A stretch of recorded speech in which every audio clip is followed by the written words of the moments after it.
सारी बातें करेंगे, लेकिन सबसे पहले कि डबल एक्सेल का ट्रेलर लोगों को बहुत ही एप्रिसिएशन मिल रहा है, तो आप बताइए आप कैसे देखते हैं as a captain of ship. देखिए, ये तो खुशी की बात होती है जब आपका कोई किया हुआ काम लोगों को पसंद आता है। मतलब हमेशा बॉक्स ऑफिस नंबर से पहले हमेशा मेरे को लगता है कि लोगों को कितना पसंद आया ये जानना बहुत ज़रूरी होता है। और मतलब बाय गॉड्स ग्रेस हमें वो कमेंट्स मिले हैं, इतने अच्छे कमेंट्स मिले हैं। ऑडियो आपको डिस्टर्ब कर रहा है क्या कोई? वो अच्छी है। हाँ हाँ जी, अच्छे हाँ कमेंट्स मिले हैं। जी, अच्छे कमेंट्स मिलते हैं। जब अच्छे कमेंट्स मिलते हैं आपको तो आपको पता चलता है आपका काम लोगों को पसंद आया है। मतलब थैंकफुली हमारा ये इंटरैक्टिव मीडियम है जहाँ आपको एक ट्रेलर डालते से ही 2 मिनट में पता चलता है कि आपको लोगों को पसंद आ रहा है या नहीं पसंद आ रहा है। और ट्रेलर कहीं ना कहीं डिसाइड करता है लोग फिल्म देखने आएंगे या नहीं आएंगे। तो जितना प्यार ट्रेलर को मिला है मुझे लगता है उतना ही फिल्म को मिलेगा, क्योंकि फिल्म में ट्रेलर से कई गुना ज़्यादा कुछ है जो लोगों को काफ़ी कनेक्ट करेगा, मज़ा आएगा, एंटरटेन होंगे और कुछ ना कुछ बात घर ले जाएंगे ज़रूर। जो दूसरी बात सबसे अच्छी है कि गाना जो आया है जी, वो बहुत ही इंटरेस्टिंग हाँ, है। हाँ, and उसमें कुछ साउथ मिक्स अप, करेक्ट। ये जो आपने किया, आई थिंक ये फर्स्ट टाइम ऐसा कुछ हाँ, चेंजेस हाँ। लग रहा है। आई थिंक ये अब ट्रेंड सेट हो सकता है। अ, तो बताइए ये गाने को कैसे देखते हैं आप? सी ये गाना कोई ज़बरदस्ती में नहीं रख किया गया कि ये ट्रेंड सेट करना है या उसे ऐसा बनाना है, क्योंकि स्क्रिप्ट में ऑलरेडी जब स्क्रिप्टिंग स्टेज पे भी फिल्म थी तो भी एक साउथ के कैरेक्टर फिल्म में रही है, तमिल के। तो तमिल कैरेक्टर होने की वजह से हमारी कास्टिंग भी काफ़ी ऑर्गेनिक है। महत को लाए हम लोग, महत बीइंग ऑर्गेनिक तमिल बॉय जो 20 फिल्में वहाँ कर चुके हैं और यहाँ आए और उन्होंने वही किरदार को बखूबी निभाया। तो गाना हम लोग का महत के पॉइंट ऑफ व्यू से रहा। तो गाना जब चालू होता है तो डेफिनेटली हमारे को स्टार्ट चाहिए था कि वो स्टार्ट तमिल में हो और धीरे धीरे हिंदी में जाए। तो उस तरह से वो गाना जब बना तो बहुत पसंद आया लोगों को कि एक वाइब है जहाँ पे सब लोग सेलिब्रेट कर रहे हैं अपनी विक्ट्री, और जिसमें लैंग्वेज नहीं देखते हैं कि किस तरह से बोला गया है, क्या है। लैंग्वेज तो हम सबको पता है एक बैरियर ही है, तो वो अपनी लैंग्वेज में भी अगर फन की बात करें तो हमें मज़ा तो आ रहा है। तो लैंग्वेज फिर वहाँ पे आप लैंग्वेज को काउंट ही नहीं करते। तो बट लेकिन जितना भी वो Tamil portion plus Hindi portion मिलजुल के एक गाना बना, बहुत अच्छा बना और सबको मज़ा आया। शूट करते वक्त बहुत मज़ा आया, कोरियोग्राफी करते वक्त मज़ा आया। तो काफ़ी फन सॉन्ग रहा, सेलिब्रेशन सॉन्ग रहा। आई एम श्योर लोगों को कनेक्ट होगा और कहीं ना कहीं ये गाना एक डांस नंबर बन के रहेगा। डांस नंबर बना ऐसे क्लब में चलेगा, कहीं ना कहीं बजता रहेगा जहाँ भी डांस की बात आती है। बिल्कुल। सो बहुत ही एप्रिसिएशन मिल रहा है। तो आप मानते हैं कि ये जो फर्स्ट स्टेज है वो क्रॉस कर लिया है? डेफिनेटली बहुत ही लोगों को पसंद आ रहा है, चाहे मैं गाने की बात करूँ चाहे मैं ट्रेलर की बात करूँ। डेफिनेटली मतलब वो फर्स्ट स्टेज एक्सेप्टेंस होता है। मेरे को लगता है लोगों ने एक्सेप्ट तो कर लिया इस दुनिया को, इस कहानी को, इस बातों को, इस गाने को। मतलब जो भी कहा जाए, एक एक्सेप्टेंस मिला है लोगों की तरफ से। अभी कहीं ना कहीं ये है कि हम कितना एक्साइट करते हैं उन्हें आगे के लिए, ताकि वो थिएटर्स आए और ये फिल्म देखें। तो ट्रेलर तो डेफिनेटली बहुत पॉजिटिव रिस्पॉन्स है। मुझे काफ़ी कॉल्स आते रहते हैं, बातें होती हैं, मैसेजेस आते हैं, इंडस्ट्री के लोगों से आते हैं। तो काफ़ी अच्छा लगता है कि सबने ट्रेलर देखा और सबको अच्छा लगा और अप्रिशिएट किया लोगों ने। तो अच्छा फीलिंग है। आई एम श्योर आगे के गाने भी बहुत अच्छे हैं जो आने वाले हैं। हाँ, तो और कितने गाने और 2 गाने आएंगे, और 2 गाने आएंगे जो बहुत, दोनों भी गाने अपने अपने जोन के बहुत प्यारे गाने हैं। कास्ट की अगर मैं बात करूं, हुमा है एंड सोनाक्षी है, तो सबसे पहले आपके दिमाग में स्क्रिप्ट के दौरान ही ये आ गया था? ये कैसे कास्ट की कैसे ये फिल्म की एक अपनी आप में एक कहानी है जो कास्टिंग को लेकर। तो ये फिल्म का थॉट कास्ट होते हुए आया है पहले। तो हुमा सोनाक्षी साथ में कहीं थे और मुदस्सर भाई भी थे वहीं पे, और ये लोग डिनर कर रहे थे। तो तभी तभी इन्होंने देखा कि हुमा और सोना किस तरह से आपस में एक अच्छा बॉन्डिंग है, उनका फ्रेंडशिप है, और किस तरह उन लोग ने सफरिंग रही है उनकी अबाउट वेट एंड एवरीथिंग, खाने को लेकर ये वो कुछ हेजिडेंट होते हैं, कई बार नहीं होते हैं, सोच होती है क्या होती है। तो उस थॉट के ऊपर आया कि वो कितना ब्यूटीफुली अपने आप को एंजॉय करते हैं ये दोनों। क्यों ना इस कहानी को सेलिब्रेट किया जाए, इस कहानी को बताया जाए। और तभी उनको ये थॉट आया और उन्होंने बोला कि मेरे पास 2 प्लस साइज लड़कियों की कहानी है जो अपने सपनों को पाना चाहती हैं, पूरा करना चाहती हैं, बट उनका वेट कहीं ना कहीं एक ऑब्स्ट्रक्शन है, एक रुकावट है। तो ये कहानी मतलब लिखना चाहते हैं।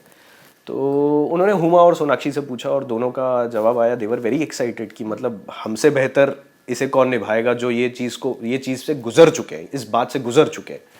तो तभी इन्होंने कहानी लिखना चालू किया।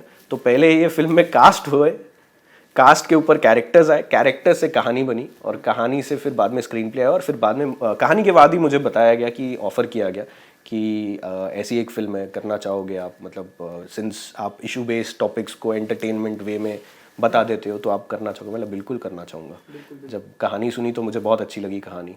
बिल्कुल। एंड जस्ट मैंने सोनाक्षी एंड हुमा का इंटरव्यू किया, उनका ऐसा कहना है कि जब से ये स्क्रिप्ट हमें बताई गई कि ये स्क्रिप्ट है, तब से हमें अपने वेट को पुट ऑन 100% के लिए बोला गया। एक एक्टर मतलब जहाँ अपने फिटनेस को लेकर बहुत ही ये रहता है, फिटनेस की मेरे फिटनेस लेवल को मेंटेन करना, और एक एक्टर को वह दूसरी जगह बोला जा रहा है कि आप आपके वेट को और बढ़ाइए। करेक्ट मतलब मैं चैलेंजिंग तो मतलब उन लोग ने तो मुझे दुआएं दी हैं दोनों ने मतलब उन्होंने वैसे ऐसा डायरेक्टर हमें हर जगह मिले जो कहीं रुकावट नहीं, आप खाइए पिए, वो बात थी। क्योंकि क्या है, इस फिल्म के लिए कोई पर्टिकुलर रिक्वायरमेंट नहीं रही है ऐसी। और मैं जहाँ तक समझता हूँ आपकी कहानी में वैसे भी साइज 0 की रिक्वायरमेंट कभी नहीं रहेगी। ये तो ठीक है, हम लोग एक परसेप्शन या जो भी क्रिएट होता है अलग बात है, बट आइडिया वही है कि आपको उस साइज को नॉर्मल बताना है। उस साइज में भी आप ब्यूटीफुल हो, उस साइज में भी आप खूबसूरत हो, गॉर्जियस हो, ये सब चीज़ें आपको बतानी है। तो वो क्यों ना हम उसको बेटर वे में बताएं कि जब ऑर्गेनिकली आप वो चीज़ से गुजर चुके हो तो आप अपना एक्चुअल वेट जो था आपका वो दिखाकर लोगों को बताएं ये चीज़ से हम गुजर चुके हैं। तो हमारे रीडिंग सेशंस होते थे, उससे पहले हमारा खाना आता था और डिसाइड होता था आज क्या मंगवाना है, कौन कितना खाएगा क्या। तो खाना खाते थे, फिर 5 मिनट ब्रेक लेते थे, फिर हम रीडिंग्स करते थे। एक चीज़ मैं और बता दूं कि इंटरव्यू के दौरान उन्होंने कहा कि जैसा कि आपने बताया ब्लेसिंग दी है कि ऐसा डायरेक्टर हमेशा, मुझे ये बहुत ही कूल, बहुत ही चिल डायरेक्टर है। मतलब जो करना है आप स्क्रीन पे कीजिए, एंजॉय कीजिए, मजे लीजिए, यही हमारे स्क्रिप्ट। करेक्ट। तो एक आर्टिस्ट के साथ में ये जो बॉन्डिंग, ये अंडरस्टैंडिंग कैसे कितना जरूरी भी है फिल्म के लिए, स्क्रिप्ट के लिए। एंड मुझे लगता है अगर आपकी फिल्म सही तरह से कास्ट हो जाए, सही कास्टिंग हो जाए, तो एक डायरेक्टर के लिए 50% ऑफ वर्क इज डन। क्योंकि अब हमारा काम बचता है उन्हें समझाना इस बारे में कि आपको इस किरदार को कहाँ किस ग्राफ पे लेके जाना है, मूड वाइज। सिर्फ उतना कंट्रोल फैक्टर हमारे लिए बचता है। उससे पहले लेकिन वो 50% वो हम जंग जीत चुके हैं जहाँ पे आपने सही कास्ट अपनी फिल्म में लाया। तो हुमा और सोनाक्षी के साथ ये दोनों ब्रिलियंट एक्टर हैं, दोनों के अपने अपने तरीके हैं काम करने के, लेकिन दोनों के तरीके ऐसे हैं जो डायरेक्टर फ्रेंडली है।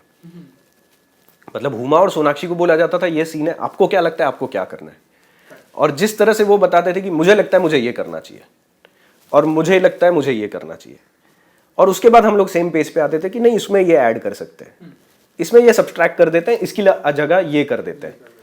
तो वो हमारी बातचीत होती थी। तो क्या मुझे लगता है कि एक्टर्स के अंदर जो परफॉर्मेंस है वो बाहर ही कब आएगी, जब तक आप उन्हें मौका ना दें। अगर पहले से ही मैं उनको बता दूं कि नहीं यही करना है, तो मुझे लगता है कहीं ना कहीं आप एक पॉइंट ऑफ व्यू छोड़ रहे हो। एक पॉइंट ऑफ व्यू एक्टर का भी आना बहुत जरूरी है एज अ परफॉर्मर, क्योंकि वो भी स्क्रिप्ट को उतना ही जी रहे हैं उस वक्त के लिए जितना आप जी रहे हैं।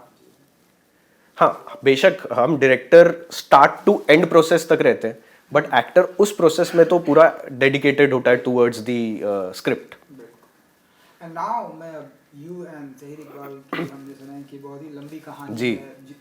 मेरा जितना नॉलेज है कि आप लोग असिस्टेंट जी। साथ में, असिस्टेंट डायरेक्टर एक साथ में आप लोग थे। हाँ। आप बताइए कि कहाँ से ये जर्नी स्टार्ट हुई एंड उनके साथ का एसोसिएशन।